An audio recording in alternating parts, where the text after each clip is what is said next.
Hello. So I was reflecting on my experience as a leadership coach so far. It's been a few years. So I thought, what's true? Why do people even decide to work with me? And I've recollected conversations where they told me why they work with me. And much to my own surprise, most of the leaders, about I would say 60-65% of the leaders I've worked with, they said they did not pick working with me because they saw that I had a track record of life changing impact or something like that. I wish that were true, but they actually said they had the option of picking people who are much elder, much more closer to the roles that they were playing, with probably minimal coaching experience.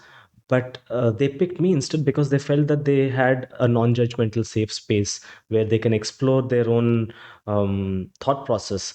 And they felt that they were alone in their role. There was nobody really to share and try to understand what's going on with them. And if they tried sharing, often it would come with critique or a premature advice that they would be given to solve their problem. And they felt that with me, that wasn't the case. I would really give them the space to understand what's going on.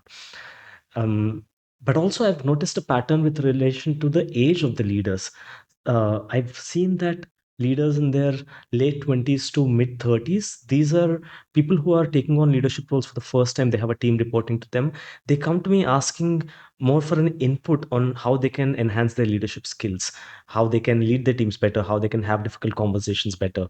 So these are like preliminary leadership skills, and the coaching focuses on what they can do differently as a leader than they did as a individual contributor, because often leaders get promoted to a leadership role because they're good at something that is not a leadership role. So that bridging that gap becomes the crux of the conversation. And leaders about late 30s to I would say 50 years or so, most of those conversations are leaders navigating complexity. And they have so much going on. They're already high functioning, and they come to me because they want me to hold space. They want a safe sounding board. They want to explore their own perspectives and possibilities without me trying to interrupt or give them anything unless they ask specifically for that. So these are conversations where they are on their edge and I'm also on my edge. And so the coaching that happens there is really cutting edge coaching. It's grounded in ontology. It is based on first principles, and it's really the cutting edge of what is possible in leadership coaching, and very enjoyable conversations. And then I've seen, much to my own surprise, leaders who are above 50 years old, 55, 60 years old.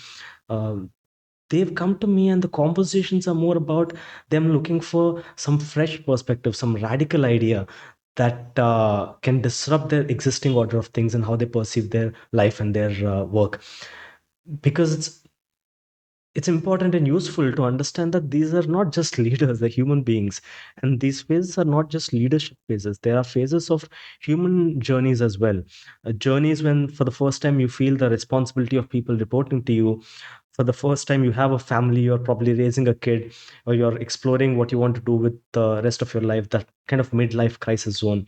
There is a life phase where you're nearing retirement and you're looking back and reflecting on legacy, looking back and reflecting on what's life at this stage. So they're human beings. And there's one really great example that comes to my mind. There is this leader I'm very fond of. This person I've worked with maybe around 2022 or so.